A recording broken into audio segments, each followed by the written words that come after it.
ஏனோ வானிலை மாறுதே. சென்னை வானிலை ஆராய்ச்சி மையத்தின் தலைவர் முனைவர் பி. அமுதா அவர்களுடன் நேர்முகம்.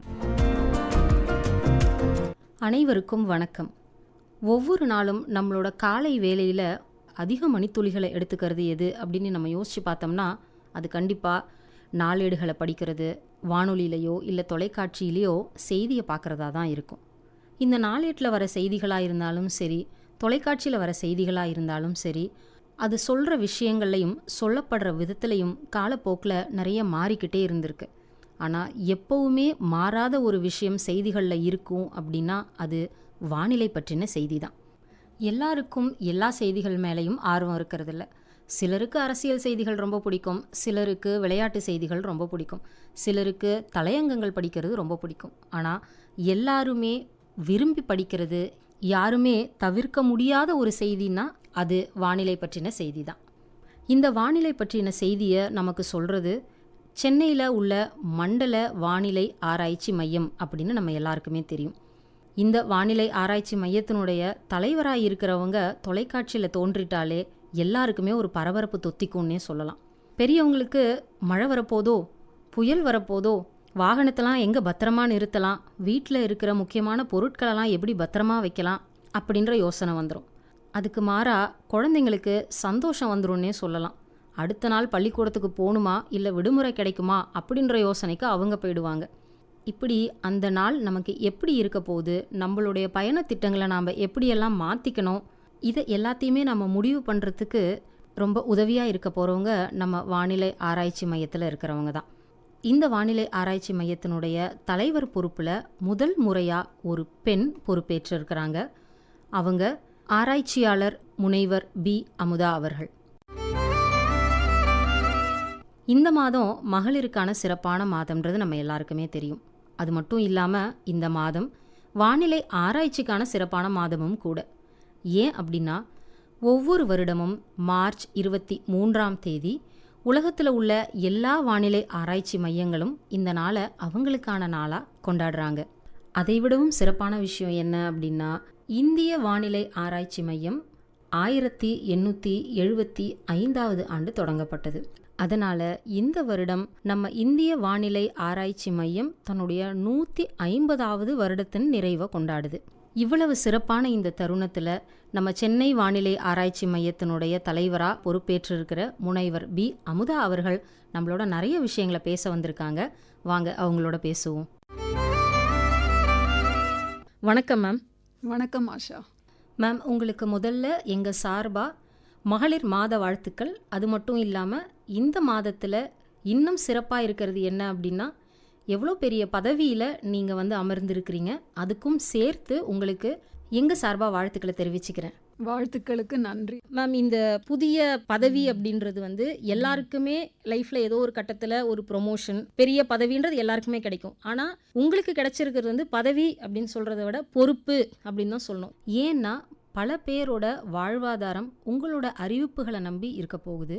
குறிப்பாக மீனவ நண்பர்கள், விவசாயம் செய்கிற நண்பர்கள் எல்லாருமே உங்களோட அறிவிப்பை பொறுத்து தான் அவங்களுடைய தொழிலையே முடிவு செய்ய போகிறாங்க.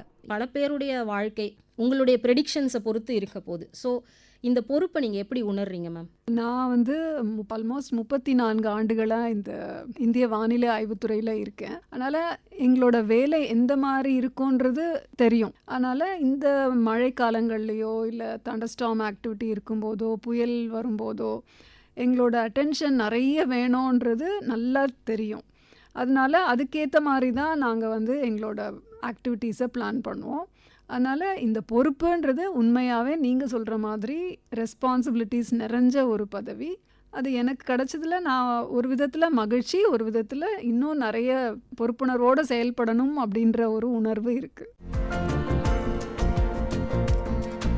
நம்மளுடைய சென்னை வானிலை ஆய்வு மையத்தினுடைய முதல் பெண் தலைவராக நீங்கள் ஆயிருக்கீங்க. அது எல்லாருக்குமே நமக்கு ரொம்ப பெருமையான விஷயம். ஆனால் யோசித்து பார்த்தோம் அப்படின்னா ஏன் நீங்கள் முதல் பெண் தலைவர் அப்படின்னா இந்த ஃபீல்டுன்றது ரோட்லெஸ் டேக்கன் அப்படின்னு தான் சொல்லணும். அவ்வளோ காமனாக யார்கிட்ட போய் உங்களோட ஆம்பிஷன் என்ன, உங்களோட கெரியர் எப்படி நீங்கள் செட் பண்ணிக்க விரும்புகிறீங்கன்னு கேட்டால் யாருமே இந்த ஃபீல்டை சொல்லி இது வரைக்கும் நம்ம கேள்விப்பட்டதே இல்லை. அப்படி இருக்கும்பொழுது இந்த துறைக்குள்ளே வர்றதுக்கான ஆர்வம் உங்களுக்கு எப்படி வந்தது? ஸ்கூல் டேஸ்லேருந்தே உங்களுக்கு இந்த சப்ஜெக்ட் மேலே உங்களுக்கு விருப்பம் இருந்ததா? சொல்லப்போனால் என்னுடைய தந்தையார் வந்து பெண்கள் வந்து பொருளாதார சுதந்திரம் இருக்கணுன்ற ஒரு கொள்கை இருந்தவர். அதனால் அவர் வந்து காம்படிட்டிவ் எக்ஸாம்ஸ் எல்லாம் எழுதணும் அப்படின்னு எங்களை ஊக்குவிப்பார். அந்த மாதிரி தான் நான் வந்து என்னோட பிஎஸ்சி ஃபிசிக்ஸ் கிராஜுவேஷன் அடிப்படையில் நான் இந்த ஸ்டாஃப் செலெக்ஷன் கமிஷன் முதல்ல எழுதி இந்த துறையில் வந்தேன். இந்த துறைக்கு வரணும்னு எனக்கு அதற்கு முன்னாடி எதுவும் ஒரு கோல் எல்லாம் இருந்தது கிடையாது. ஆனால் இந்த துறை வந்து சயின்ஸ் பேஸ்ட் அப்படின்றதுனால ஒரு ஆர்வத்தோடு நான் சேர்ந்துக்கிட்டேன். படிப்படியாக முதல்ல என்ட்ரி லெவல் சீனியர் அப்சர்வராக இருந்தாலும் அதுக்கப்புறமா யூனியன் பப்ளிக் சர்வீஸ் கமிஷன் தேர்வு எழுதி அதில் சயின்டிஸ்டாக செலக்ட் ஆகி ஆல் இண்டியா லெவலில் செலக்ட் ஆகி அப்படி தான் வந்தேன். அதனால் வந்ததுக்கப்புறமா எங்களுக்கு நிறைய ட்ரைனிங் எல்லாம் கொடுப்பாங்க, 1 வருட கால ட்ரைனிங். அதில் தான் இந்த துறையில் நிறைய டெவலப் பண்ணிக்கிட்டு இன்ட்ரெஸ்ட் டெவலப் பண்ணிவிட்டு மென்மேலும் நம்ம இன்னும் ஆராய்ச்சியெல்லாம் பண்ணணும் அப்படின்ற ஒரு ஆர்வ மிகுதியால் அப்படியே நம்ம நாலேஜை வளர்த்துக்கிட்டோம். Okay ma'am. இப்போது உங்களை மாதிரியே இந்த துறைக்கு வரணும் அப்படின்னு நினைக்கிறவங்க, இல்லை வந்து இந்த சப்ஜெக்ட் மேலே எனக்கு சின்ன வயசுலேருந்தே ஒரு ஆர்வம் இருக்குது அப்படின்னு சொல்கிறவங்க இந்த துறைக்கு வரணும்னா எப்படிலாம் அவங்கள எக்யூப் பண்ணிக்கணும் மேம்? அதுதான். ஸோ இப்போ வந்து ஃபிசிக்ஸ் படிச்சிருக்கணும். +2ல் physics as one of the subjects. அப்புறம் இப்போ வந்து நிறைய யூனிவர்சிட்டிஸ் வந்து எம்எஸ்சி இன் அட்மாஸ்ஃபரிக் சயின்ஸ் இதெல்லாம் ஆஃபர் பண்ணுறாங்க. ஃபிசிக்ஸ் மேக்ஸ் படிச்சிருக்கணும். இப்போ எங்களோட துறையிலேயே நிறைய இன்ஸ்ட்ருமெண்டேஷன் எல்லாம் வளர்ந்துருக்கு இல்லையா, அதனால BE electronics and communication computer science கிராஜுவேட்ஸும் எழுதுகிறாங்க. ஸோ என்ட்ரி லெவல்லையும் இந்த கிராஜுவேட்ஸ் எழுதுகிறாங்க. குரூப் ஏ ஆஃபீஸராக வரணுன்னாலும் அவங்க post graduation in physics maths atmospheric science படிச்சிருந்துட்டு என்ஜினியரிங் கிராஜுவேட்ஸும் சேர்றாங்க. அதனால இந்த படிப்பு படித்தவங்க இந்த மாதிரி எக்ஸாம்ஸ் எழுதுறதுக்கு தங்களை வந்து தயார்படுத்திக்கணும். சப்ஜெக்ட் மட்டும் இல்லாமல் ஆப்டிடியூட் அதெல்லாம் டெஸ்ட் பண்ணுவாங்க. ஸோ அந்த எக்ஸாம் எழுதுறதுக்கான முயற்சிகளை எடுத்து எழுதணும். Okay ma'am. இப்போது நம்ம பொதுவாக பார்த்தோம் அப்படின்னா எல்லாருமே வந்து எஸ்எஸ்சி எக்ஸாம்ஸ்க்கு ப்ரிப்பேர் பண்ணுவாங்க, டிஎன்பிஎஸ்சி எக்ஸாம்ஸ்க்கு, யூபிஎஸ்சிக்கு ப்ரிப்பேர் பண்ணுவாங்க. இப்போது இந்த ஃபீல்டில் என்ன மாதிரி ஜாப் ஆப்பர்ச்சுனிட்டிஸ் இருக்குது, அதுக்கு என்ன மாதிரி எக்ஸாம்ஸ் எழுதணும் மேம்? அதுதான் சயின்டிஃபிக் அசிஸ்டண்ட்டுன்னு இப்போ ஒரு என்ட்ரி லெவல் கேடர் இருக்குது. அதுக்கு தான் நான் சொன்னேன் அண்டர் கிராஜுவேஷன் பிஎஸ்சி ஃபிசிக்ஸ் படித்தவங்க. அது ஸ்டாஃப் செலெக்ஷனில் நோட்டிஃபிகேஷன் வரும். இப்போ எல்லாமே வலைத்தளங்களில் அந்த நோட்டிஃபிகேஷன்ஸ் வருது. அவங்க அந்த நோட்டிஃபிகேஷன் வரும்போது அதுக்கு அப்ளை பண்ணி எழுதணும். அதே மாதிரி குரூப் ஏக்கும் நோட்டிஃபிகேஷன் வருது. Scientist B level C level அதுக்கெல்லாம் வருது. டி லெவல் அப்ளை பண்ணி எழுதணும். Okay ma'am. மேம் இப்போ வந்து நீங்கள் தலைவர்ன்ற பொறுப்பை எடுத்துகிட்டு இருக்கீங்க. ஸோ நீங்கள் வந்து ரொம்ப வருடங்களாக சயின்டிஸ்டாக இருக்கீங்க இந்த துறையில். நீங்கள் நிறைய ரிசர்ச் பண்ணியிருக்கீங்க, அது எங்களுக்கு தெரியும். நிறைய பப்ளிகேஷன்ஸ் பண்ணியிருக்கிறீங்க. அதில் முக்கியமாக உங்களுடைய ரிசர்ச் வந்து நார்த் ஈஸ்ட் மான்சூன் பற்றி கடந்த 150 வருடங்கள் அவ்வளோ டேட்டாலாம் நீங்கள் எப்படி எடுத்தீங்க அப்படின்னு வந்து யோசிச்சே பார்க்க முடியல. 150 வருடங்கள் வந்து இந்த நார்த் ஈஸ்ட் மான்சூனோட பேட்டர்ன் எல்லாம் நீங்கள் ஃபாலோ பண்ணி ஒரு ரிசர்ச் பண்ணியிருக்கீங்க. உங்களோட இந்த ரிசர்ச் பற்றி எங்களுக்கு சொல்லுங்கள் மேம். அதாவது நார்த் ஈஸ்ட் மான்சூன் வடகிழக்கு பருவமழையின் சிறப்பியல்கள் பற்றி நான் முதல்ல பண்ணலை. எனக்கு முன்னாடி நிறைய சயின்டிஸ்ட் பண்ணியிருக்காங்க. எங்கள் துறையில இருந்தும் பண்ணியிருக்காங்க, வெளிநாடுகளில் இருந்தும் பண்ணியிருக்காங்க. எனக்கு முன்னாடி பண்ணவங்களில் நிறைய அந்த ஆன்செட் டேட்டு எப்போ விட்ரால் ஆகுது அதெல்லாம் சொல்லி பண்ணியிருக்காங்க. ஒரு 100 வருட டேட்டாலாம் வச்சு பண்ணியிருக்காங்க. என்னுடைய ஆய்வு கட்டுரை வந்து இட் ஃபோக்கஸ்ட் ஆன் ரடார் மூலமாக கிடைக்கிற தரவுகள், செயற்கைக்கோள் மூலமாக கிடைக்கிற தரவுகள், அப்புறம் ஸ்கேட்ரோமீட்டர்ன்ற ஒரு இன்ஸ்ட்ருமெண்டேஷன், அதிலிருந்து கிடைக்கிற காற்றின் வேகம் மற்றும் திசை குறித்த தகவல்கள். அப்புறம் நான் நிறைய வருடம் வேலை செய்தது வந்து அந்த தானியங்கி மழைமானிகள், தானியங்கி வானிலை மையங்கள். ஸோ அதிலிருந்து கிடைக்கிற தரவுகள் இதெல்லாம் வச்சு தான் இந்த வடகிழக்கு பருவமழையின் சிறப்பியல்புகளை ஆய்வு செய்தேன் நான். அதனால் ரீசண்ட் டேட்டாவை தான் நான் நிறைய எடுத்து பண்ணது. அண்ட் AWS பற்றியும் நிறைய என்னோட ஆரம்ப காலம் வந்து 1991 இந்த டிபார்ட்மெண்ட்டில் சேர்ந்தது. அப்போலேருந்தே தரவுகளை எடுக்கிறதுக்கு எனக்கு மூத்த அதிகாரிகளுக்காக நான் செய்யும்போது அதெல்லாம் எடுத்து ஒரு இன்ட்ரெஸ்ட் வந்திருந்தது. அதனால் நான் அதிகாரியாக ஆனது பிறகு முதல்ல எனக்கு கிடைத்த ஆட்டோமேட்டிக் வெதர் ஸ்டேஷன்ற துறையில் எனக்கு போஸ்டிங் கிடச்சப்போ அங்கேருந்து நிறைய வேலிடேஷன் கம்பேர் பண்ணி இதெல்லாம் சரியாக வருதா, கேலிப்ரேஷன்லாம் சரியாக இருக்கான்னு அந்த செக்கிங் எல்லாம் பண்ணும்போது தான் அதெல்லாம் ஆராய்ச்சி கட்டுரைகளாக பப்ளிஷ் பண்ணணும்னு அந்த துறையிலையும் என்னோடய பேப்பர்ஸ் இருக்குது.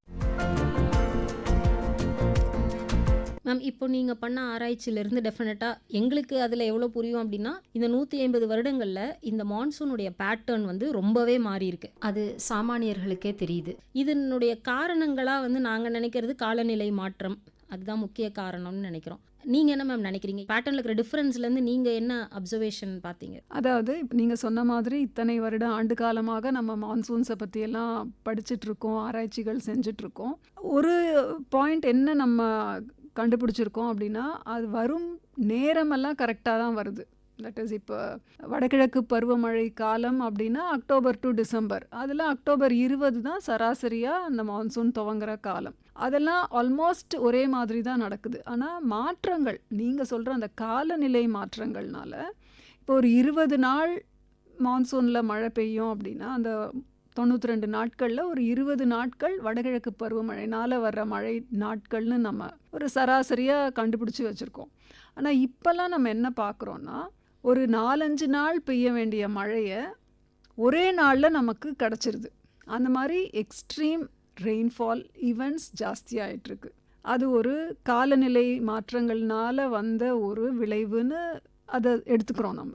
Okay ma'am. மேம், இப்போ முன்னாடியெல்லாம் வந்து வெதர் ஃபோர்காஸ்ட் எப்படி இருக்கும் அப்படின்னா, இந்த சீசன் எப்படி இருக்கும், இல்லைன்னா இந்த நாள் எப்படி இருக்கும், இந்த நாள் வந்து மேகமூட்டத்தோடு இருக்கும், மிதமான மழை இருக்கும் அப்படின்னு தான் இது வரைக்கும் சொல்லியிருந்தோம். இப்போ வந்து இந்த நேரத்திலிருந்து மழை பொழியும், இந்த நேரம் வந்து மேகமூட்டமாக இருக்கும் அப்படின்ற அளவுக்கு துல்லியமாக நம்ம வந்து கொண்டு வந்துட்டோம். இப்படி இருக்கிற அட்வான்ஸ்மெண்ட்ஸில் உங்களுக்கு இதுதான் ஒரு மைல்ஸ்டோன் அச்சீவ்மெண்ட்டாக நம்ம பண்ணியிருக்கிறோம் ஐஎம்டியில் அப்படின்னு உங்களுக்கு எது தோணுது மேம்? இப்போ முன்ன நீங்கள் சொன்ன மாதிரி 150 ஆண்டு காலமாக இந்திய வானிலைத்துறை இயங்கி வருகிறது. 1875ஆம் ஆண்டிலிருந்து. இதற்கு முன்பு ஆண்ட அந்த பிரிட்டிஷர்ஸ் வந்து இந்த ஒரு துறை இருக்கணும்னு ஒரு முறையான ஒரு துறையாக இதை நிறுவும்பொழுது அப்போவே அவங்க ஒரு 77 சர்ஃபேஸ் அப்சர்வேட்டரிஸை நிறுவியிருந்தாங்க. அதுதான் நமக்கு பேக் போன். அதிலிருந்து கிடைக்கிற தரவுகள் இப்போ சென்னையில், கல்கத்தாவில், பாம்பேயில், ஷிம்லாலன்னு இந்த மாதிரி ஒரு வானிலை கூடங்களை நிறுவியிருந்தார்கள். அப்போ 77 இருந்ததுன்னா படிப்படியாக நம்ம அதை எக்ஸ்பேண்ட் பண்ணிகிட்டே போகணும் இல்லையா? ஸோ அந்த மாதிரி ஒரு காலகட்டத்தில் நம்ம 560 சர்ஃபேஸ் அப்சர்வேட்டரிஸ் நம்மகிட்ட இருந்தது. ஆனால் நம்ம டிமாண்ட்ஸ் ஜாஸ்தி ஆக ஆக ஆக நமக்கு வந்து தரவுகளின் தேவை அதிகரித்துட்டே இருக்குது. அப்போ வந்து அந்த நெட்வொர்க்கை எக்ஸ்பேண்ட் பண்ணணும் அப்படின்னு சொல்லிட்டு தான் இந்த ஆட்டோமேட்டிக் வெதர் ஸ்டேஷன்ஸ் எல்லாம் வர ஆரம்பிச்சிது. அருகிலேயே போட்டு பக்கத்தில் ஒரு 4 கிலோமீட்டரில் ஒரு ஸ்டேஷனு, ஒரு 10 கிலோமீட்டரில் ஒரு ஸ்டேஷனு, அந்த மாதிரி நம்ம அந்த டென்சிட்டியை அதிகப்படுத்தினோம். ஆனால் இப்போ நீங்கள் கேட்ட அந்த மழை வந்து 3 மணி நேரத்துக்கு ஒரு வாட்டி நம்ம இஷ்யூ பண்ணுறோம் இல்லையா புல்லட்டின், அது வந்து அதுக்கு பேர் நவுகாஸ்ட்னு. குறுகிய நேரத்தில் இந்த மழை பொழிவு வரும், விண்ட்ஸ் இப்படி இருக்கும் அப்படின்லாம் சொல்கிறதுக்கான பேர் வந்து நவுகாஸ்ட். அது எப்படி பாசிபிள் அப்படின்னா இந்த தொழில்நுட்பமான டாப்ளர் வெதர் ரடார் கருவிகள். இதன் மூலமாக நமக்கு வந்து ஒரு மேகம் உருவாகிற காலகட்டத்திலிருந்து பெரிய இடி மழை தரக்கூடிய கியூமுலோனிம்பஸ் க்ளவுடாக வளரும் வரைக்கும் நம்ம அதில் பார்க்க முடியும். இதுதான் ஒரு பெரிய இம்பார்ட்டன்ட் மைல்ஸ்டோன் நமக்கு. ஆனால் இது வந்து நமக்கு 1940s, that is world war சமயத்திலேயே நம்ம ரடாரை வந்து வெதர் ஃபோர்காஸ்டிங்காக யூஸ் பண்ணுறதுக்கான நமக்கு அந்த தெளிவு கிடச்சிது. அதுக்கப்புறம் 1950s நம்ம போட்டோம் ஸ்டார்ம் டிடெக்ஷன் ரடார்ஸ்லாம் போட்டோம். அப்போல்லாம் அது அனலாக் ரடார்னு பேர். இப்போ 2002 தான் இது டிஜிட்டல் டாப்ளர் வெதர் ரடார்னு மாறுச்சு. ஸோ இது ஒரு மைல்ஸ்டோன். ரடார் கருவிகள் நம்ம கொண்டு வந்தது. செயற்கைக்கோள் வந்து 1960லேயே செயற்கைக்கோள் டெக்னாலஜி வந்துருச்சு. இந்திய அரசின் அந்த இன்சாட் சீரீஸ் ஆஃப் சேட்டலைட்ஸ் வந்து நம்ம 1984லேருந்து நமக்கு டேட்டா வர ஆரம்பிச்சிது. ஸோ அந்த சேட்டலைட்ஸ் இப்போ வந்து 15 நிமிடங்களுக்கு ஒரு முறை நமக்கு செயற்கைக்கோள் படங்கள் கிடைப்பதற்கும் அதன் மூலமாக மிகப்பெரிய பல பிக்சர்ஸ் கிடைக்கிற மாதிரி, டேட்டா கிடைக்கிற மாதிரி இப்போ தொழில்நுட்பம் வளர்ந்துருக்கு. அது இன்சாட் 3D, இன்சாட் 3DR அப்படின்ற இந்த செயற்கைக்கோள்கள் மூலமாக நமக்கு கிடைக்குது. இது தவிர நிறைய டெக்னாலஜி ஐஎம்டியில் யூஸ் பண்ணுறோம். Okay ma'am. இப்போது நீங்கள் நிறைய டெக்னாலஜி என்னென்ன புதுசாக இன்ட்ரடியூஸ் ஆகிருக்குது ஓவர் த இயர்ஸ் சொன்னீங்க. இப்போது இவ்வளோ டெவலப் ஆகி இருக்கிற நம்மளோட ஐஎம்டி உலகத்தரத்துக்கு எவ்வளோ நெருக்கத்தில் இருக்கிறோம் மேம்? உண்மையிலே நீங்கள் இது மகளிர் மாதம்னு சொன்னீங்க, மார்ச். அதே மாதிரி இது வந்து வானிலை மாதம் கூட. ஏன்னா உலக வானிலை நிறுவனம்னு இருக்குது, வேர்ல்டு மீட்லாஜிக்கல் ஆர்கனைசேஷன்.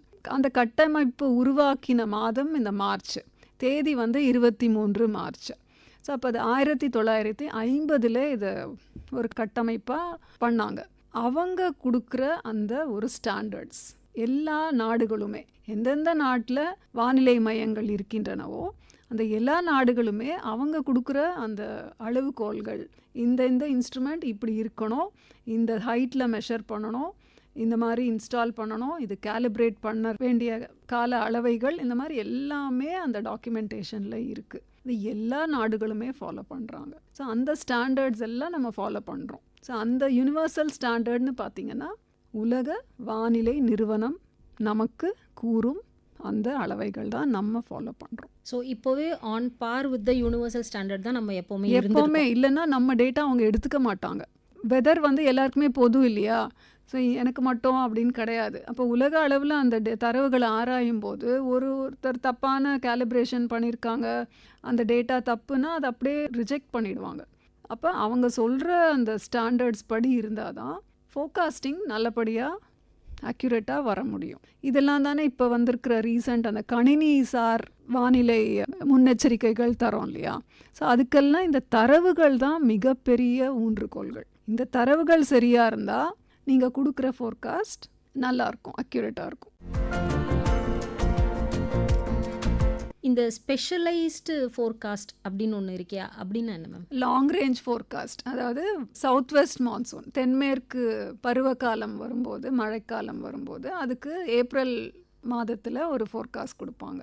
அது பேர் அந்த 4 மாதத்துக்கான மழை எப்படி இருக்குன்ற ஒரு ஃபோர்காஸ்ட். அது அப்புறம் படிப்படியாக அப்டேட்டும் பண்ணுவாங்க மேலே. ஸோ இதுதான் அந்த ஸ்பெஷலாக ஒரு லாங் ரேஞ்ச் ஃபோர்காஸ்ட். இது தவிர சீஸ்னல் அவுட்லுக்குன்னு கொடுக்கறது. அது அப்புறம் டெம்பரேச்சர்ஸ், ஃபார் எக்ஸாம்பிள் இப்போது மார்ச் ஏப்ரல் மேலே வெயிலின் தாக்கம் எப்படி இருக்கும்னு எல்லாருமே கேட்பாங்க. அப்போ வெயிலின் தாக்கம் எப்படி இருக்கும்ன்றத இந்த சீசனுக்கான ஒரு அவுட்லுக்குன்னு அதுவும் தரும். அப்புறம் எக்ஸ்டெண்டட் ரேஞ்ச் ஃபோர்காஸ்ட்னு தரும். அது 2 வார கால அளவைக்கு கொடுக்குறோம்.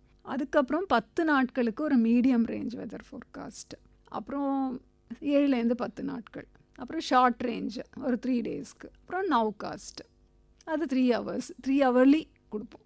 Okay ma'am. இப்போ இதில் இன்ட்ரெஸ்டிங்காக இன்னொரு விஷயம் நான் சமீபத்தில் தான் பார்த்தேன். என்னென்னா டூரிசம் ஃபோர்காஸ்ட் இருக்குது அப்படின்னு ஒன்று இருக்குது. அப்படின்னா என்ன? டூரிசம் பவர் செக்டருக்கு தரோம், ஹெல்த் செக்டர். இப்போ இந்த மாதிரி ஒரு வெயில் இருக்கும்போது ஈடிஸ் மஸ்கிட்டோ, இந்த மலேரியா மஸ்கிட்டோ எப்படி அதோட க்ரோத் இருக்கும், அந்த மாதிரியெல்லாம் அந்த டெம்பரேச்சர்ஸ் இப்படி இருக்குதுன்னு நாங்கள் சொல்லிடுவோம். அவங்க அதுக்கேற்ற மாதிரி டிசைட் பண்ணுவாங்க அந்த துறை. டூரிசம்னா ஒரு இடத்துக்கு போகலாமான்ற ஒரு டிசிஷன் நம்ம எடுக்கணும் இல்லையா. ஸோ இந்த இடத்துல இந்த மாதிரி ஒரு வெயில் ஆர் மழை, கோல்ட் வேவ் ஆர் இந்த மாதிரிலாம் இருக்கும் அப்படின்ற ஒரு ஃபோர்காஸ்ட் தரும் நிறைய சிட்டிஸ்க்கு. Okay ma'am. அதே மாதிரி பவர் செக்டருக்கும் இபி சில சமயம் மாய்ஸ்சர் ரொம்ப ஜாஸ்தியாச்சுன்னா ஷார்ட் சர்க்கியூட் ஏற்பட வாய்ப்பு இருக்குது. இந்த மாதிரி டெம்பரேச்சருக்கு ஏற்ற மாதிரி அவங்களோட இன்ஸ்ட்ருமெண்டேஷனில் சில பாதிப்புகள் வரும், ஹை டெம்பரேச்சர்ஸ் ஆர் ஈரப்பதம் ஜாஸ்தி ஆகும்போது. ஸோ அந்த மாதிரி பவர் செக்டருக்குன்னே தனியாக சில ஃபோர்காஸ்ட் தரும். மேம், இப்போது நீங்கள் கொடுக்குற அந்த தரவுகள் அப்படின்றது எங்களுக்கு கடைசியில் கொடுக்கப்படுற ஒரு ஃபைனல் தான் இல்லையா?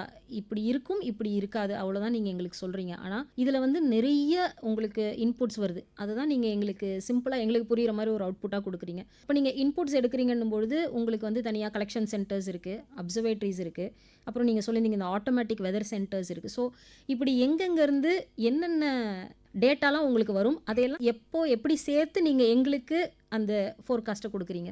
இது ஒரு நல்ல கேள்வி. ஏன்னா இந்த தரவுகள் பல்வேறு செக்டர்லேருந்து நமக்கு வருது. ஐஎம்டியோட ஆணிவேர்னு நான் சொன்ன அந்த சர்ஃபேஸ் தரைநிலை வானிலை ஆய்வு கூடங்கள், அங்கே எங்களோட ஸ்டாஃப் போஸ்ட் பண்ணியிருப்போம்.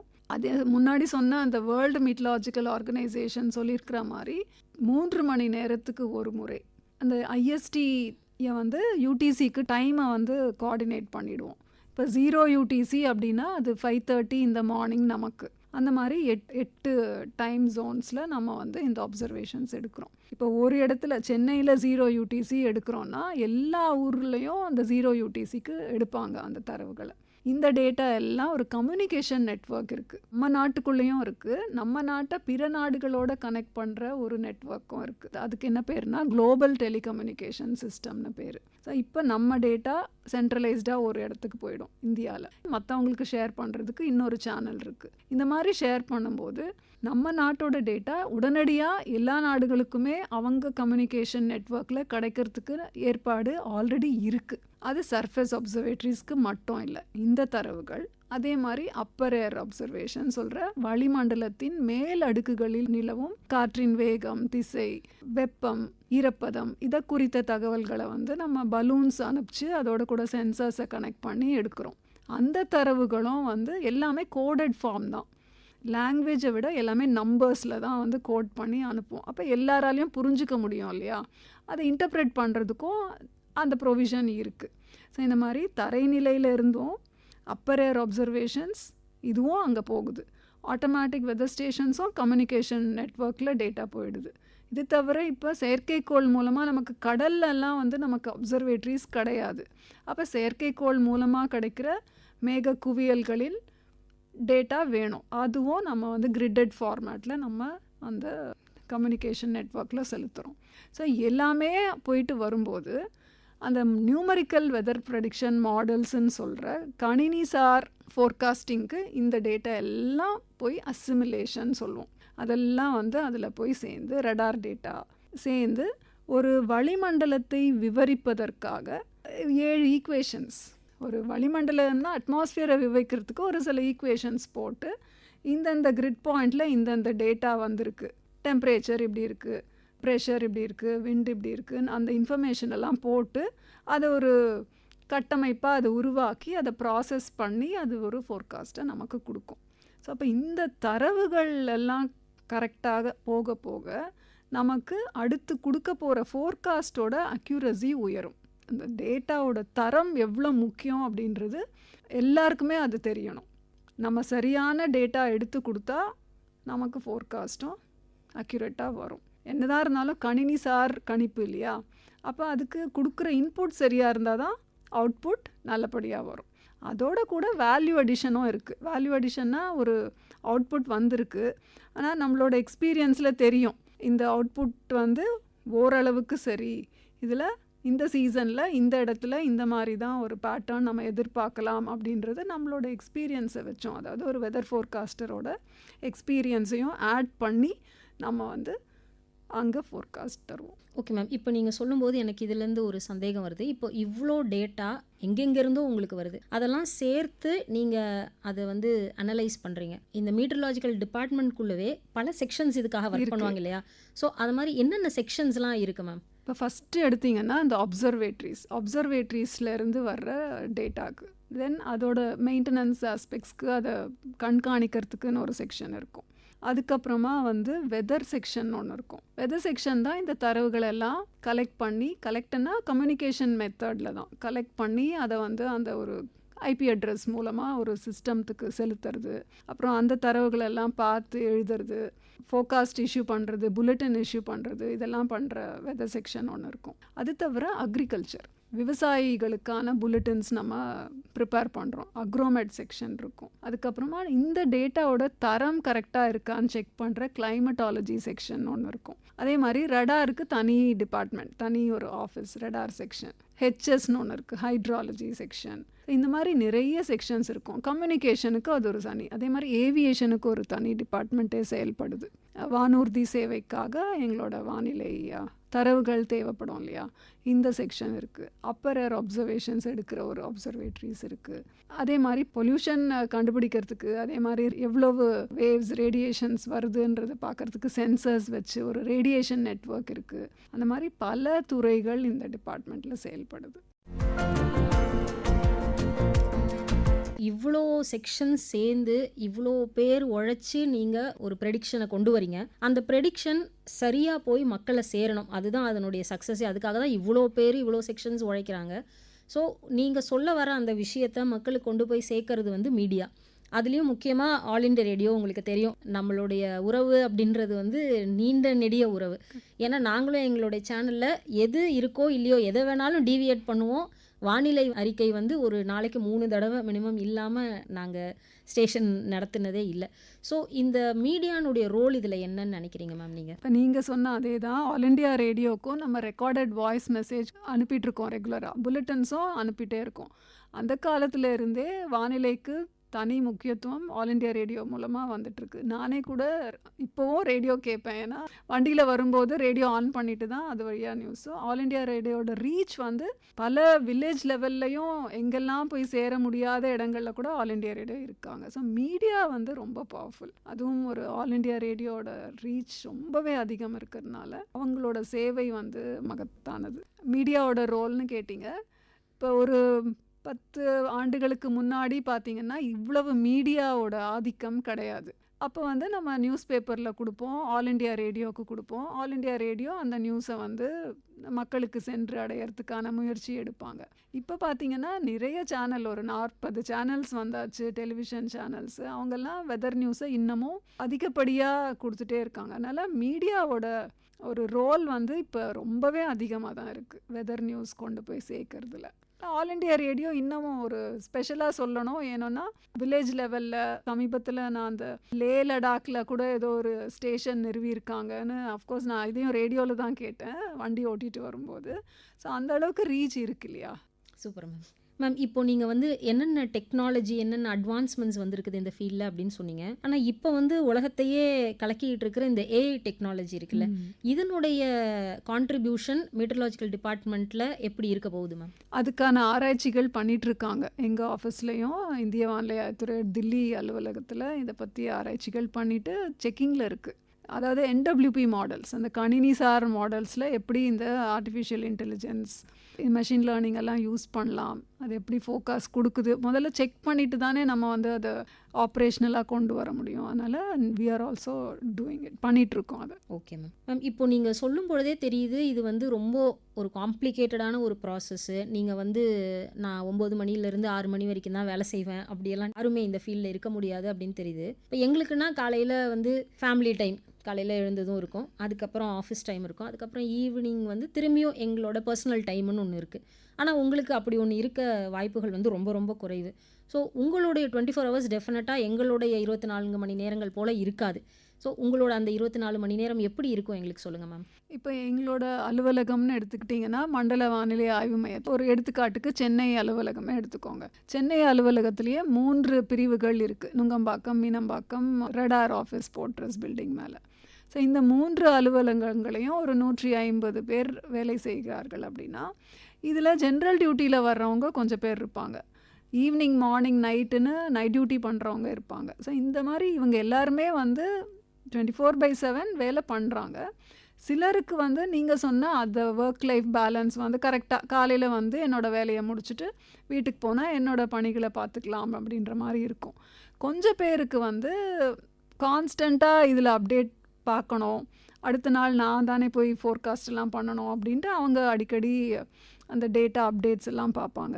அதனால் எல்லாருக்குமே வந்து பணிச்சுமை அதிகமாக இருக்கும் அப்படின்னு சொல்ல முடியாது. ஆனால் இந்த மாதிரி மழைக்காலங்கள், பருவகாலங்கள், புயல் எல்லாம் வரும்போது வீட்டுக்கே போகாமல் ஆஃபீஸ்லேயே தங்கி வேலை பார்க்குறவங்க இருக்காங்க. ஒரு 3 நாள் கூட வீட்டுக்கே போகாமல் பண்ணுற அந்த மாதிரி சமயத்தில் அதுதானே எங்களுக்கு இடப்பட்ட பணி அது இல்லையா. அதை செய்யும்போது எங்களுக்கு நிச்சயமாக ஒரு மக்களை வந்து பாதுகாக்கும் ஒரு துறை. அதனால் அப்போ வந்து நமக்கு திருப்தியாக தான் இருக்கும், நம்ம சரியாக நம்ம வேலையை பண்ணியிருக்கோம் அப்படின்னு சொல்லிட்டு. மற்ற நேரங்களில் நம்ம வந்து நமக்கான நேரத்தை எடுத்துக்கலாம். Okay ma'am. நான் ஆக்சுவலாக அதுதான் உங்ககிட்ட அடுத்தது கேட்கணும்னு நினச்சேன். இப்போது நாங்கள் வந்து வீட்டை விட்டு வெளியில் கிளம்பலாமா, இன்றைக்கி வந்து பைக் எடுக்கலாமா, இல்லைனா பப்ளிக் டிரான்ஸ்போர்ட் ப்ரிஃபர் பண்ணிடலாமா, இல்லை காலையில் வெளியில் போகலாமா வேண்டாமா, இந்த வேலையை போஸ்ட்போன் பண்ணலாமா, இதெல்லாம் நீங்கள் சொல்கிறத வச்சு நாங்கள் முடிவு பண்ணுறோம். ஆனால் இந்த மாதிரி அட்வர்ஸ் வெதர் கண்டிஷன்ஸில் இருக்கும் பொழுது நீங்கள் வந்து தான் ஆகணும், வேலை செஞ்சு தான் ஆகணும். பல நேரங்களில் வந்து இந்த மாதிரி அதிகமான மழை இருக்கும்போது உங்களாலேயே வந்து அலுவலகத்துக்கு வந்து சேர முடியாத சூழ்நிலையெல்லாம் இருக்கும் இல்லையா மேம். ஸோ அதுக்கேற்ற மாதிரிலாம் எப்படி நீங்கள் ப்ரிப்பேர் பண்ணிக்குவீங்க? ஆமாம், எங்களுக்கு ஒரு சிஸ்டம் இருக்குது. எடுத்துக்காட்டாக நைட் டியூட்டி பண்ணிவிட்டு மார்னிங் ரிலீவருக்காக வெயிட் பண்ணுறாரு அப்படின்னா அடுத்த ரிலீவர் வந்தால் தான் அவர் வந்து வீட்டுக்கு கிளம்ப முடியும். டியூட்டியை விட்டுட்டு அவர் போக முடியாது. அந்த மாதிரி தான் சைக்ளோன் டைம்லேயும் வந்து நம்ம ரோஸ்டர் எல்லாம் கரெக்டாக முதல்லையே பிளான் பண்ணிவிடுவோம். இட்ஸ் ப்ரீ சைக்ளோன் ப்ரிப்பேர்ட்னஸ் மாதிரி ஒரு பிளானிங் பண்ணிடுவோம். இதெல்லாம் இப்படி தான் இருக்கணும், யார் எக்ஸ்ட்ரா டியூட்டி பார்ப்பாங்க. குவார்ட்டர்ஸும் இருக்குது எங்களுக்கு இந்த ஆஃபீஸ்லேயும் சரி, மீனம்பாக்கம்லேயும். தூரத்துலேருந்து இருக்கவங்க வர முடியலன்னா நம்ம குவார்ட்டர்ஸில் இருக்கிறவங்க வந்து அடிஷ்னல் டியூட்டி பார்ப்பாங்க. அதுக்கு நம்ம சிஸ்டம் கரெக்டாக பிளான் பண்ணிடுவோம். சிலர் இங்கேயே இருந்துருவாங்க, ஒரு 1 or 2 days இங்கேயே கூட இருந்துருவாங்க. தூரத்துலேருந்து வர்றவங்க நல்ல ஒரு கோஆப்ரேஷனோட ஒரு நல்ல பண்ணுவாங்க எல்லாருமே. ஏன்னா முன்னாடி ஒரு தடவை ரமணன் சார் இருக்கும்போது அப்படி கேள்விப்பட்டிருக்கோம். அவரே வந்து டி நகரில் வீட்டுக்குள்ளே மாட்டிக்கிட்டாரு, அவரால் ஆஃபீஸ்க்கு வந்து சேர முடியல கரெக்ட். அப்படின்னு கேள்விப்பட்டிருக்கோம். ஸோ ஆனால் வந்து தான் ஆகணும் நீங்கள். அப்போ வண்டி அனுப்பி ஏதாவது ட்ரை பண்ணி வந்துடுவாங்க. சில சமயம் நம்ம இங்கே இருப்போம், நம்ம வீட்டில் வந்து வீட்டை சுற்றி தண்ணி நிற்கும், அந்த மாதிரியெல்லாம் சம்பவங்கள் நடந்திருக்கு. அதெல்லாம் எல்லாருமே ரொம்ப ஸ்போர்ட்டிவாக எடுத்துப்பாங்க. நீங்கள் முன்னாடியே சொல்லியிருந்தீங்க இந்த ஒர்க் லைஃப் பேலன்ஸ் பற்றி. இப்போ எல்லா ஃபீல்டில் இருக்கிறவங்களுமே அந்த விஷயத்தை பற்றி பேச ஆரம்பிச்சிட்டாங்க, யோசிக்க ஆரம்பிச்சிட்டாங்க.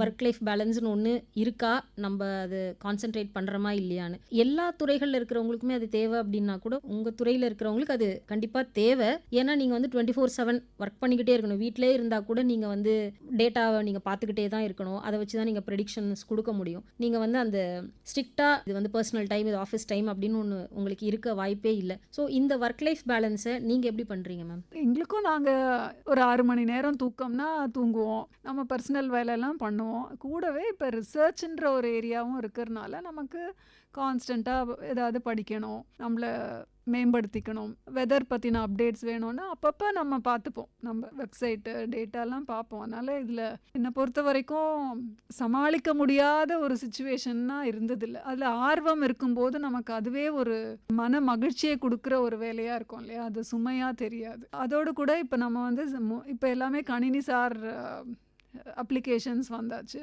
இப்போ ஆஃபீஸில் நம்ம சில வேலைகள் நமக்கு நேர நெருக்கடினாலேயோ இல்லை ஒரு ஏதோ 2 மீட்டிங் அட்டென்ட் பண்ணுறோம் அப்படின்னா சில வேலைகள் நமக்கு தேக்க நிலை அடையும். அப்போ என்ன பண்ணுவோன்னா வீட்டுக்கு போயிட்டு அந்த இப்போ அப்ளிகேஷன்ஸ் நிறைய ஆன்லைன் இருக்கனால ஆஃபீஸ் அந்த மாதிரிலாம் போயிட்டு வீட்டுக்கு போய் லாகின் பண்ணி ஒரு 2 மணி நேரம் நம்மளோட பர்சனல் டைமில் இருந்து தான் ஒதுக்கி நம்ம எல்லா ஃபைல்ஸ் எல்லாம் பார்க்குறது, அப்புறம் ஏதாவது டிராஃப்ட் பண்ணணும், ஏதாவது ரிப்போர்ட் ரெடி பண்ணணும், அதெல்லாம் கொஞ்சம் நம்மளோட பர்சனல் டைம் தான் எடுத்துக்கணும். அதை வந்து நம்ம ஒரு ஹாப்பியாக தான் எல்லாருமே பண்ணுறாங்க. என்னை பொறுத்த வரைக்கும் எங்கள் துறையில் இருக்கவங்க எல்லாருமே ஒரு மன ஆர்வத்தோடையும் அது நமக்கான வேலை அப்படின்ற ஒரு அந்த ஒரு பங்களிப்பை நான் பார்க்குறேன். இது வரைக்கும் கம்ப்ளைண்ட் பண்ணுறவங்கன்னு ஒரு 1-2 பேர் இருப்பாங்க, என்னால் டைம் இல்லை அப்படி சொல்கிறவங்க, இருந்தாலும் பண்ணிடுவாங்க.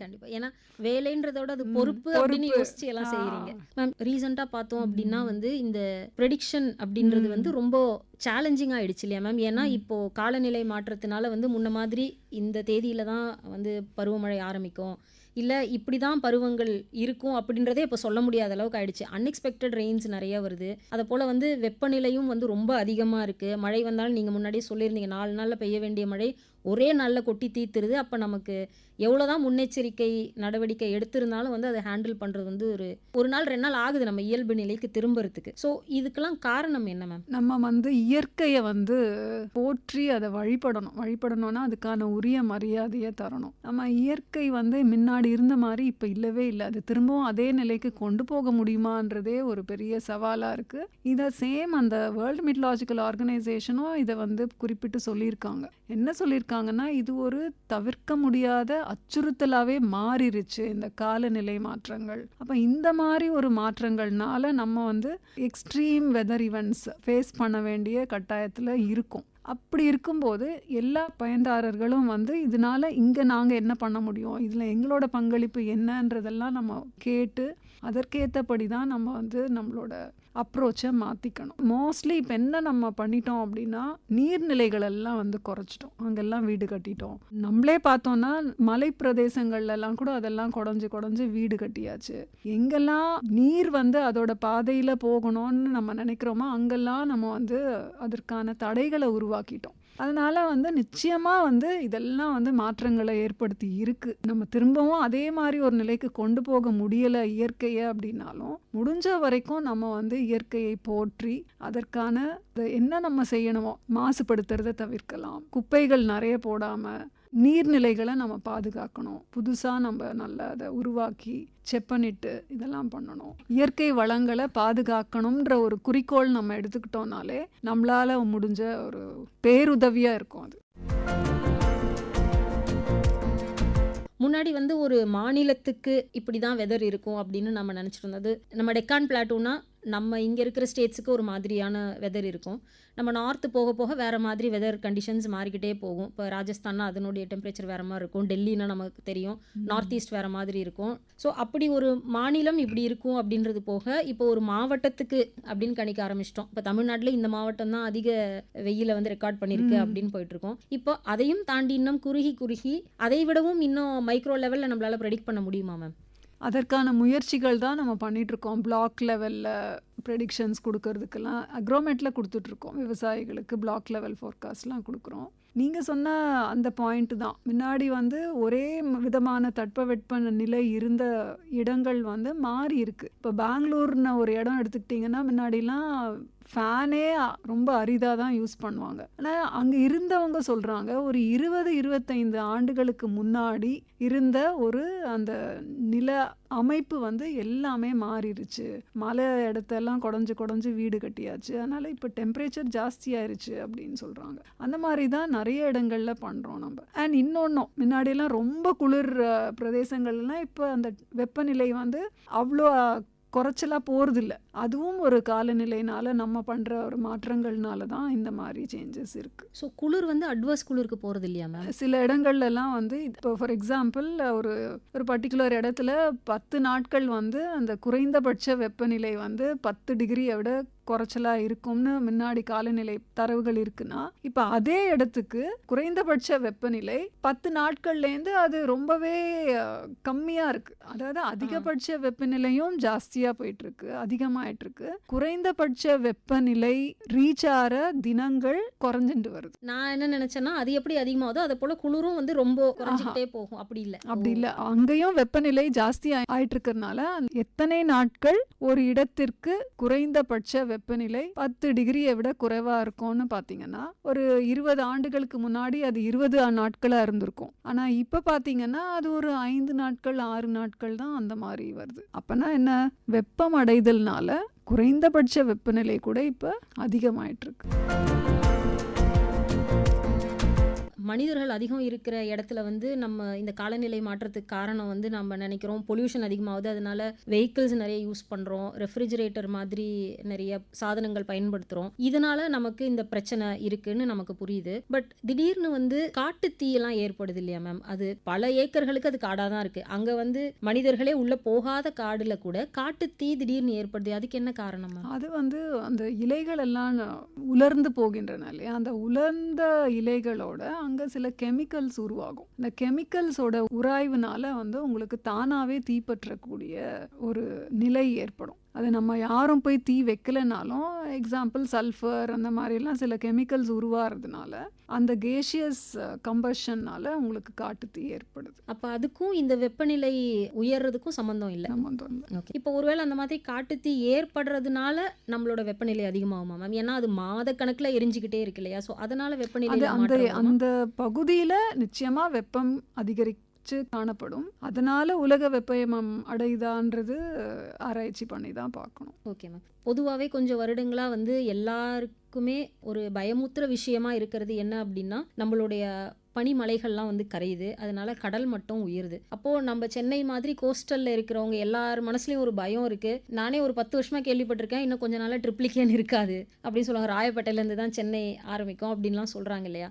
இது வந்து உண்மையா? இது அலார்மிங் சுச்சுவேஷன் தான், பட் இது அவங்க சொல்கிற மாதிரி இன்னொரு 10 வருஷமா இதுக்கான டைம் டியூரேஷன் என்ன, இல்லை நிஜமாவே அப்படி நடக்குமா? கடல் நீருடைய மட்டம் வந்து அதிகரிச்சிட்ருக்குன்றது உண்மை. குளோபல் லெவலில் வந்து டெம்பரேச்சர்ஸ் ரைஸ் ஆகுது, சீ லெவல் ரைஸ்ன்னு பார்க்குறோம். முன்னாடி நம்ம மெரினா பீச்சில் பார்த்தாலே இப்போ பீச்சே இல்லாத மாதிரி தானே இருக்குது, கொஞ்சம் தூரம் தானே இருக்குது.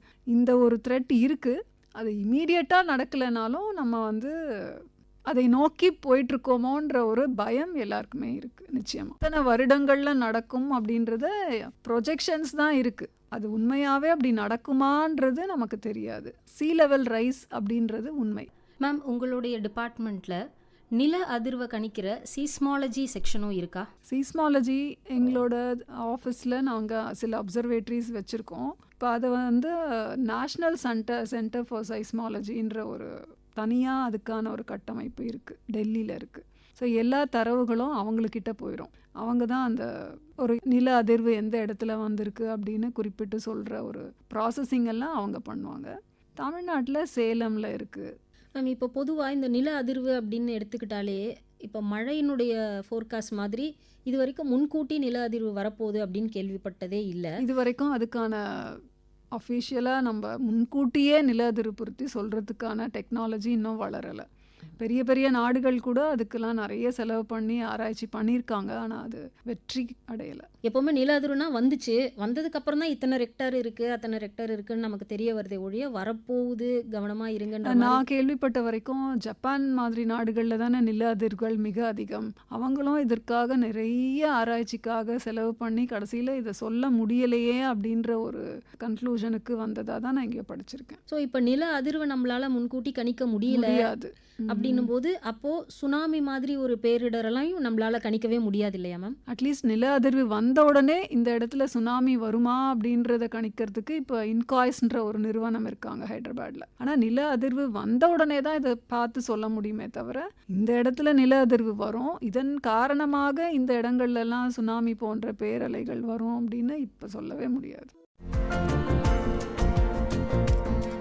இப்போ நில அதிர்வுன்னும் போது மக்கள் இருக்கிற இடத்துல நில அதிர்வு வந்ததுன்னா ஆட்டோமேட்டிக்காக மக்களே அதை கண்டுபிடிச்சிடுவாங்க, ரிப்போர்ட் பண்ணுவாங்க, மீடியாவில் வந்துடும், நமக்கு தெரிஞ்சிடும் இந்த ஊரில் இந்த நேரத்தில் நில அதிர்வு வந்துருச்சுன்னு. சீஸ்மாலஜி டிபார்ட்மெண்ட் வந்து எவ்வளோ ரெக்டர் பதிவாச்சுன்றதை மட்டும் சொல்லுவாங்க. இப்போ சுனாமி எல்லாம் வர்றதுக்கு காரணம் வந்து நமக்கு ஆழ்கடலில் வந்து நில அதிர்வுகள் ஏற்படுது. அப்போது அதை வந்து நீங்கள் முன்கூட்டியே அங்கே கருவிகள்லாம் இருக்குமா அதை கண்டுபிடிக்க? ஏன்னா நீங்கள் சொன்ன மாதிரி இப்போது நில அதிர்வு வந்துருச்சுன்றதை உடனே நம்ம சொன்னா தான் சுனாமி வரப்போகுதுன்ற ப்ரெடிக்ஷனை கொடுத்து மக்களை அலர்ட் பண்ணவே முடியும். தூரத்தில் ஒரு நில அதிர்வு வந்தால் அந்த டிஸ்டன்ஸில் அதை எடுக்கிற கருவிகள் நம்மகிட்ட இருக்குது. ஃபார் எக்ஸாம்பிள் இந்தோனேஷியாவில் எங்கேயோ நில அதிர்வு ஏற்பட்டிருக்குன்னா அங்கே சில கருவிகள் இருக்கும். அங்கே இருந்து ட்ராவல் பண்ணோம் இல்லையா, அந்த வேவ்ஸ் சைஸ்மிக் வேவ்ஸ்னு சொல்லுவாங்க. அந்த வேவ்ஸை வந்து இந்தியாவில் இருக்கிற ஒரு சென்சர்னாலையும் ப்ராட்பேண்ட் சென்சர்ஸ்னு அதுக்கு பேர். அந்த சென்சர்ஸ்னால அந்த வேவ்ஸை கேட்ச் பண்ண முடியும். ப்ரைமரி வேவ்ஸ், செகண்டரி வேவ்ஸ்னு அதுக்கு சில பேர்கள் இருக்குது. அதனால் கண்டுபிடிக்க முடியும். Okay ma'am. இப்போது நம்ம ஆழ்கடல்னு பேசுனதுனால எனக்கு ஒன்று தோணுது. இப்போது மீனவர்களுக்கு எப்போவுமே வந்து அலர்ட்டு வந்து கொடுத்துடுறீங்க நீங்கள், இந்த நாளில் மீன் பிடிக்க போகலாம் போக வேண்டாம் அப்படின்னு சொல்லிடுறீங்க. அது வந்து நம்ம நிலப்பரப்பில் என்ன மாதிரி மழை இருக்க போகுது, இல்லைன்னா ஏதாவது காற்றழுத்தம் உருவாயிருக்கா கடலில், அதை வச்சு சொல்கிறீங்க. ஆழ்கடலில் இருக்கிற இந்த நில அதிர்வுகள் வந்து நடந்து முடிஞ்சதுக்கு அப்புறம் தான் நம்மளால் அதை கண்டுபிடிக்க முடியும் அப்படின்னா, அப்போ அந்த மாதிரி நேரத்தில் அவங்கள அலர்ட் கொடுத்து இந்த மாதிரி ஏற்பட வாய்ப்பு இருக்குது, கடலுக்குள்ளே போக வேண்டாம் அப்படின்னு சொல்லவே முடியாதா? புயல் குறித்து நமக்கு முன்னாடியே ஒரு இந்த மேகக்கூட்ட அமைப்பை பற்றி நமக்கு தெரிஞ்சிடும். இது அப்போ வந்து மீனவர்களுக்கான எச்சரிக்கை நம்ம தரோம். ஃபிஷர்மென்னுக்கும் இந்த மாதிரி அலர்ட்ஸ் அனுப்பிட்டுருக்கோம். இன்காய்ஸும் கடலில் ஸ்வெல் வேவ்ஸ் எப்படி இருக்கும்ன்றதையும் இந்த இன்காய்ஸ்ன்ற நிறுவனம் மூலமாக நமக்கு கொடுக்குறாங்க. அதை நம்ம புல்லட்டின்ஸில் சேர்க்குறோம். நில அதிர்வு பற்றி சொல்ல முடியறதில்ல. Okay ma'am. மேம் இப்போது நீங்கள் நம்ம பேசும்போது சொன்னீங்க இந்த மாதிரி ஆழ்கடலில் ஏற்படுற நில அதிர்வுகளை கண்டுபிடிக்கிறதுக்கோ இல்லை பூமியிலே கூட ஏற்படுற நில அதிர்வுகளை கண்டுபிடிக்கிறதுக்கோ முயற்சிகள் உலகம் முழுக்க நடந்துட்டுருக்குன்னு சொன்னீங்க. முன்கூட்டியே சொல்கிறதுக்கான முயற்சிகள் முன்கூட்டியே சொல்கிறதுக்கான முயற்சிகள் நிறைய நடந்துட்டுருக்குன்னு சொன்னீங்க.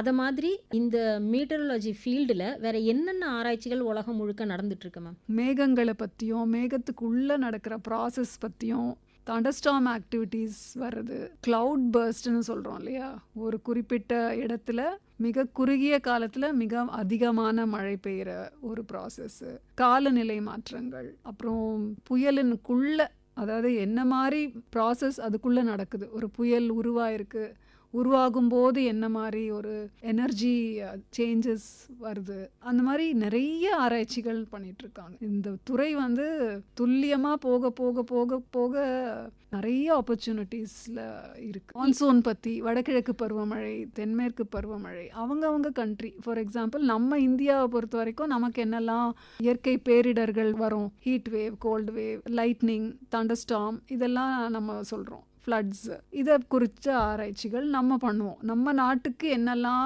இயற்கை பேரிடர்கள் வருது, அதே மாதிரி வேற ஒரு கண்ட்ரிக்கு அவங்களுக்கு என்ன மாதிரி பேரிடர்கள் வருதுன்றதை குறித்து அவங்க ஆராய்ச்சி பண்ணுவாங்க. மேம் இப்போ முன்னாடியெல்லாம் வந்து ஒரு புயல் எச்சரிக்கை அப்படின்னா வந்து இந்த சவுத் கோஸ்ட் முழுக்க அப்படின்னு சொல்லுவாங்க. இப்போ அதெல்லாம் போயிட்டு இந்தந்த மாவட்டங்களில் தான் இது இருக்க போகுது அப்படின்னு வந்தது. இப்போ வந்து அதை விடவும் துல்லியமாக மகாபலிபுரம் வழியாக தான் கிடக்க போகுது, இல்லைன்னா வந்து வட சென்னையில் தான் கிடக்க போகுது, இல்லைன்னா அதை தாண்டி ஆந்திரா பார்டருக்கு போகுது அப்படின்னு சொல்கிற அளவுக்கு நம்ம துல்லியமாக வந்துட்டா கூட இன்னமும் அந்த லாஸ்ட் அவர் வரைக்குமே வந்து இது கரெக்டாக எங்கே கிடக்க போகுது அப்படின்னு சொல்லவே முடியலையே. ஏன் மேம்? அதாவது இப்போ நாம் இந்த டாப்ளர் ரெடார் டெக்னாலஜி வந்ததுக்கு அப்புறமா தான் இந்த மாதிரி ஒரு 48 மணி நேரத்தில் நம்ம சொல்ல முடியுது. மகாபலிபுரத்துல இருந்து ஒரு சென்னை நடுவில் கரை கிடைக்கும் அப்படின்லாம் நம்ம இந்த சொல்ல முடியுது.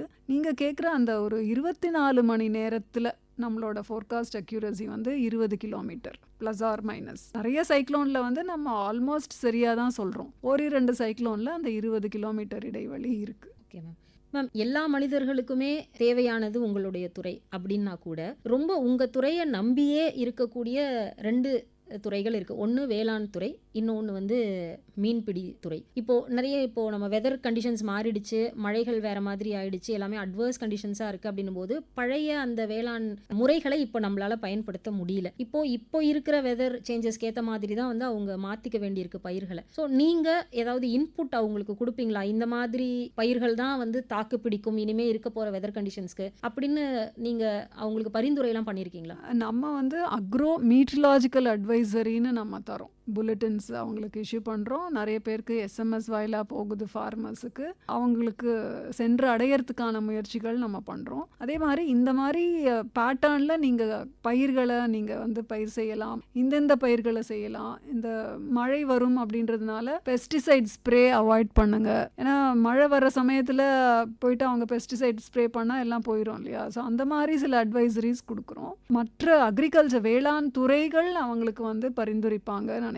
அந்த எந்த மாதிரி ட்ரவுட் ரெசிஸ்டன்ட் கிராப்போ இல்லை ஃப்ளட்ஸ் ரெசிஸ்டன்ட் கிராப்ஸோ எப்படி பயிர் பண்ணணுன்றதெல்லாம் ஐ திங்க் அவங்க பண்ணுவாங்க. நாங்கள் வந்து புல்லட்டின்ஸ் தான் அதை சேஃப்கார்ட் பண்ணுறதுக்கோ, இல்லை பயிர் பண்ணதை ஒரு 3 நாள் கழித்து மழை வரப்போகுது, நீங்கள் அதை அறுவடை பண்ணிடலாம், இந்த மாதிரி பனி பெய்ய சான்ஸ் இருக்குது, அப்போ நீங்கள் அதுக்கான முன்னெச்சரிக்கை நடவடிக்கைகள் எடுக்கணும் அதை பாதுகாக்கிறதுக்கு, அந்த மாதிரி தான் நம்ம சொல்கிறோம்.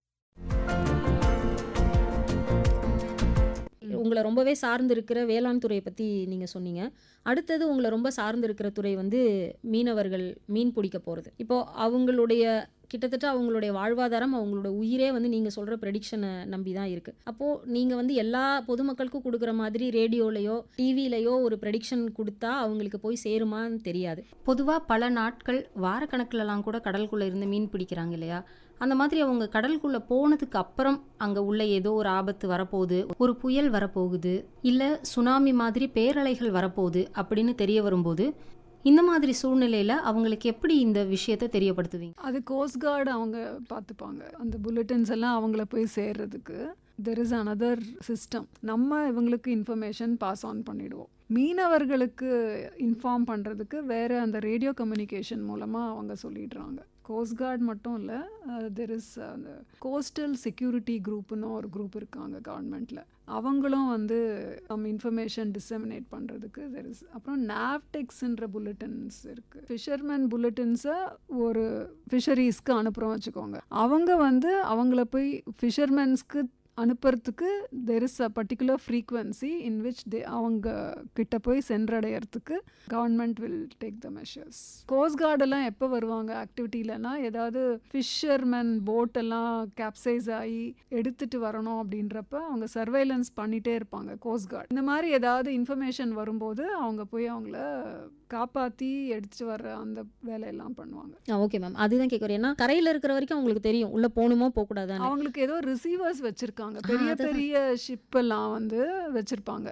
சின்ன சின்ன ஃபிஷர்மேனுக்கெல்லாம் வந்து வேறு விதமாக அவங்க இன்ஃபர்மேஷன் பாஸ் ஆன் பண்ணுறாங்க.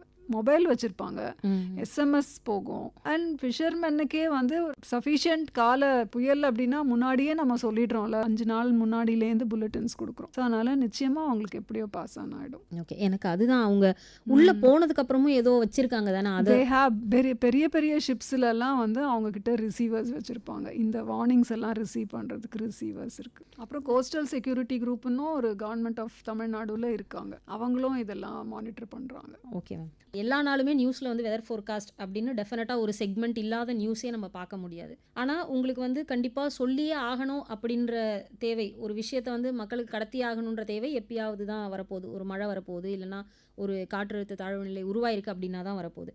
பட் அதையும் தாண்டி எப்போவுமே நியூஸ் இல்லாத நேரத்தில் கூட 24/7 ஆக்சஸ் பண்ணுறதுக்காக நீங்கள் வந்து ஒரு வெப்சைட் வச்சுருக்கீங்க. அந்த வெப்சைட்டில் ஒரு காமன் மேனுக்கு உள்ளே போனால் என்னென்ன இன்ஃபர்மேஷன்லாம் கிடைக்கும் மேம்? எங்களோட வானிலை ஆய்வுத்துறையோட வலைத்தளம் வந்து mousam.imd.gov.in. அதாவது mausam.imd.gov.in. இது மெயின் வலைத்தளம். சென்னைக்கும் அதுலேயே ஒரு பிரிவு, இந்த மாதிரி எல்லா ஸ்டேட்ஸ்க்கும் ஒரு பிரிவு கொடுத்துருக்காங்க. ஸோ அதனால் அதுலேயே /சென்னை/ போட்டிங்கன்னா வந்துடும். கூகுளில் ஒன்றுமே இல்லை, மௌசம் சென்னைன்னு அடித்தாலே அந்த லிங்க் எல்லாம் வந்துடும். அதில் பார்த்தீங்கன்னா எங்களுடைய துறையை குறித்த பல தகவல்கள், அப்புறம் ரொம்ப கஷ்டமாகவும் இருக்காது, உங்களுக்கு பிக்சர்ஸ் நிறைய இருக்கும். அதனால் இப்போ ஒரு செயற்கைக்கோள் புகைப்படம் இருக்குன்னா அதை கிளிக் பண்ணாலே உங்களுக்கு அதில் இந்தியா மேலே எவ்வளோ மேகக்கூட்டம் இருக்குது அப்படின்றதெல்லாம் பார்த்த உடனே தெரிஞ்சுக்கிற மாதிரி ஒரு எளிதான ஒரு முறையில் தான் அந்த அமைப்பு இருக்கும். நௌகாஸ்ட் பார்க்கலாம், எக்ஸ்டெண்டட் ரேஞ்ச் ஃபோர்காஸ்ட் பார்க்கலாம், நீங்கள் சொன்ன அந்த டூரிசம் ஃபோர்காஸ்ட் எல்லாம் அந்த ஸ்பெஷலைஸ்டு ஃபோர்காஸ்ட்ன்ற லிங்க்கில் கொடுத்துருப்பாங்க. ப்ரெஸ்ஸுக்கு நம்ம என்னெல்லாம் அஃபிஷியலாக அதிகாரப்பூர்வமான அறிக்கைகள் என்னெல்லாம் கொடுத்துருக்கோமோ அது பார்க்கலாம். ரெடாரோட பிக்சர்ஸ் பார்க்கலாம், ரெடார்லேருந்து வர்ற மேகக்கூட்டங்களின் அமைப்பு பார்க்கலாம். லைட்னிங் எங்கெல்லாம் போயிட்டுருக்குன்ற அந்த ஒரு ஆப்ஷனும் கொடுத்துருக்காங்க. அப்புறம் NWP கணினிசார் கணிப்புகள்ன்ற அந்த ஒரு ஆப்ஷனில் போனீங்கன்னா 10 நாட்களுக்கு எப்படியெல்லாம் மழையோட பேட்டர்ன் இருக்கும் அந்த ஃபோர்காஸ்ட்டும் இருக்குது. இந்த மாதிரி ஒரு தடவை ஒரு 10 நிமிஷம் நம்ம டிவோட் பண்ணி பார்த்தோன்னாலே நமக்கு ஒரு ஐடியா வந்துடும் அதில் என்னெல்லாம் இருக்குதுன்னு சொல்லிட்டு. அது தவிர ஃபேஸ்புக்கில் இருக்கும், ட்விட்டர் அப்டேட்ஸ் கொடுக்குறோம். இதில் எல்லாம் நம்ம வெதரை மக்களை போய் சென்றடைவதற்கான முயற்சிகள் நம்ம எடுத்துகிட்டே தான் இருக்கும். ஓகே மேம், இப்போ நீங்கள் சமூக வலைத்தளங்களில் எங்கே போனாலும் உங்களுடைய துறையினுடைய ப்ரெடிக்ஷன்ஸ் கிடைக்கும்னு சொன்னீங்க. அப்போது கண்டிப்பாக நம்ம இதை பற்றி பேசியே ஆகணும். சமூக வலைத்தளங்களில் இந்த ப்ரைவேட்டாக வெதர் ப்ரெடிக்ட் பண்ணுறவங்க நிறைய பிளாக் பண்ணுறாங்க இல்லையா? இது இப்படி செல்ஃப் இன்ட்ரெஸ்ட்டில் செய்கிறவங்க வீட்டில் ஏதோ சின்னதாக ஒரு டிவைஸ் வச்சு தான் செய்கிறாங்க. அப்போ என்ன மாதிரி ஒரு டிவைஸ் நம்ம வாங்கி வச்சுக்கிட்டா இதை நம்மளால செய்ய முடியும் மேம்? இப்போ எனக்கு தெரிஞ்ச வரைக்கும் அந்த ப்ரைவேட் வெதர் பிளாகர்ஸில் முக்கால்வாசி பேர் அவங்கவுங்க வீட்டில் ஒரு போர்ட்டபிள் செட்டப், தானியங்கி வானிலை மையம் மாதிரி ஒரு போர்ட்டபிள் செட்டப் வச்சுருக்காங்க. அதே மாதிரி மழைமானிகளும் வச்சுருக்காங்க. அண்ட் அவங்களுக்கே ஒரு நெட்வொர்க், அந்தந்த லொக்கேஷனில் யார் யாரெல்லாம் ப்ரைவேட் பிளாகர்ஸ் அப்படின்னு அவங்களுக்கு ஒரு நல்ல ஒரு நெட்வொர்க் வச்சுருக்காங்க. இது பேசிக்கான ஒரு வெதர் பற்றின இன்ஃபர்மேஷன், மழை பற்றின இன்ஃபர்மேஷன் கிடைக்கிறதுக்கான செட்டப். இதை தவிர அவங்க இப்போ ஒரு ரடாருக்கெல்லாம் அவங்க இன்வெஸ்ட் பண்ண முடியாது. ஏன்னா ஒரு 25 கோடி ஒரு தனி நபர்னால அரசாங்கத்தால் மட்டுமே செய்யக்கூடிய ஒரு விஷயம் இது. ஆனால் அவங்க அப்போ இந்திய வானிலை ஆய்வுத்துறையோட தரவுகளை எடுத்து அவங்க ஒரு நிச்சயமாக அவங்களுக்கு ஒரு ஆர்வத்தினால தான் அவங்க இந்த துறையில் அவங்க செயல்படுறாங்க. பட் தரவுகள் IMDயோட தரவுகள் and models, NWP that is numerical weather prediction models எல்லாருக்குமே அக்சசிபிளாக இருக்குது. அந்த டேட்டாலாம் அவங்க அனலைஸ் பண்ணி அவங்களோட ஓன் இன்டர்பிரிட்டேஷன்ஸ் அவங்க கொடுக்குறாங்க. அப்போ தரவுகள் உங்களோட தான், கணிப்புகள் அவங்கவுங்க இந்த தரவுகளை வச்சு இங்கே செயற்கைக்கோளும் அதே மாதிரி டேட்டா மேட் அவைலபிள், எல்லாமே வெப்சைட்ஸில் அவைலபிள் தான், எல்லாருக்குமே அது ஃப்ரீயாக தான் அவைலபிள். அதெல்லாம் பார்த்து தான் மாடல் இன்புட்ஸ், மெயினாக ஒரு PC பேஸ்டு அவங்க இன்ஃபர்மேஷன் அவங்க நிறைய அனலைஸ் பண்ணுறாங்க. ஓகே மேம், இப்போது நீங்கள் சொன்ன மாதிரி முதல்ல ஆல் இண்டியா ரேடியோ மட்டும்தான் ஒரே சோர்ஸாக இருந்தது. அதுக்கப்புறம் இப்போது நிறைய டிவி சேனல்ஸ் வந்துருச்சு, நிறைய ரேடியோ சேனல்ஸ் வந்துருச்சு. அது இல்லாமல் இப்போ சோஷியல் மீடியா, வெப்சைட் எல்லா இடத்துலையுமே நீங்கள் இருக்கீங்க. அதையும் தாண்டி இப்படி ப்ரைவேட் பிளாகர்ஸும் இருக்கிறாங்கன்னும் பொழுது நமக்கு நிறைய இன்ஃபர்மேஷன் வந்துக்கிட்டே இருக்கு. இந்த எக்ஸஸ் ஆஃப் இன்ஃபர்மேஷன் அப்படின்றது ஒரு விதத்தில் நல்லதாக இருந்தாலும் இது ஒரு பதட்டத்தை ஏற்படுத்துமா? நிச்சயமாக ஒரு சேனல்லேருந்து ஒரு இன்ஃபர்மேஷன் வரும்போது அது பதட்டத்தை விளைவிக்கக்கூடிய வாய்ப்புகள் மிக அதிகம். எப்போவுமே அரசாங்கத்திலேருந்து வர்றது ஒரு அதிகாரப்பூர்வமான ஒரு அறிவிக்கை ஒரு முன்னெச்சரிக்கை. அதை நம்பினா ஐ திங்க் இந்த பேனிக்கை அவாய்ட் பண்ணலாம்னு நினைக்கிறேன். நிறைய நீங்கள் சொல்லியிருந்தீங்க இந்த காலநிலை மாற்றம், இதுக்கான காரணங்கள் என்ன, இதனுடைய பாதிப்புகள் என்ன அப்படின்னு சொன்னீங்க. ஸோ ஒரு தனி மனிதனாக, ஒரு சோஷியல் ரெஸ்பான்சிபிலிட்டி இருக்கிற ஒரு மனிதனாக இந்த காலநிலை மாற்றத்தை குறைக்க, இந்த அட்வர்ஸ் வெதர் கண்டிஷன்ஸ்லேருந்து நாம் கொஞ்சமாவது தப்பிக்க, நீங்கள் சொன்ன மாதிரி பூமி திரும்பியும் அதே பழைய ஸ்டேஜுக்கு போகவே போகாது, அது இர்ரிப்பேரபிள் சேஞ்ச் பண்ணிட்டோம். பட் அட்லீஸ்ட் கொஞ்சம் அதை சரி பண்ணிக்கணும் அப்படின்னா ஒவ்வொரு தனி மனிதனும் என்ன செய்யணும்? இயற்கை வளங்களை நம்ம பாதுகாக்கணும். சீரழிச்சிட்டே இருந்தோம்னா நிச்சயமாக இயற்கை தன்னுடைய எதிர்ப்பை காமிக்கும் இல்லைங்களா? அதனால தான் இந்த பேரிடர்கள் எல்லாம் ஒரு விதத்தில் காலம் தவறி வர்றதெல்லாம் இதனோட விளைவுகளாக தான் இருக்கும். முடிந்த வரைக்கும் நம்ம இயற்கை வளங்களை பாதுகாக்கணும். அதை ஒரு குறிக்கோளாக எல்லாருமே எடுத்துக்கணும். தனி மனித அளவில் இயற்கை வளங்களை பாதுகாக்கும் ஒரு குறிக்கோளை நம்ம எல்லாருமே எடுத்துக்கணும். மேம், இது வந்து எங்களுக்கு ரொம்பவே பெருமையான ஒரு தருணமாக இருக்குது. என்னென்னா, முதல் பெண்ணாக நீங்கள் வந்து நம்மளுடைய மண்டல வானிலை ஆராய்ச்சி மையத்தினுடைய தலைவராக பொறுப்பேற்றுட்ருக்கிறீங்க. அண்ட் நீங்கள் இந்த ரொம்ப சரியான நேரத்துலையும் இங்கே வந்திருக்கீங்க. இது மகளிர் மாதம், அதுவும் இல்லாமல் நீங்கள் சொன்ன மாதிரி இது வந்து வானிலை ஆராய்ச்சி மையத்துக்கும் ரொம்ப முக்கியமான ஒரு மாதமாக இருக்கும்போது நீங்கள் எங்களோட அழைப்பை ஏற்று இங்கே வந்து எங்களுக்கு நிறைய விஷயங்கள் சொன்னதுக்கு ரொம்ப ரொம்ப நன்றி மேம். நன்றி ஆஷா. நீங்களும் என்னை கேட்ட கேள்விகள் எல்லாம் ரொம்பவே ஆர்வத்தை தூண்டுவனவாக இருந்தன. இன்னும் நானும் இதில் இருந்து கற்றுக்க வேண்டிய விஷயங்கள் நிறைய இருக்குது. மிக்க நன்றி. ஏனோ வானிலை மாறுதே. சென்னை வானிலை ஆராய்ச்சி மையத்தின் தலைவர் முனைவர் பி. அமுதா அவர்களுடன் நேர்முகம் கேட்டீர்கள்.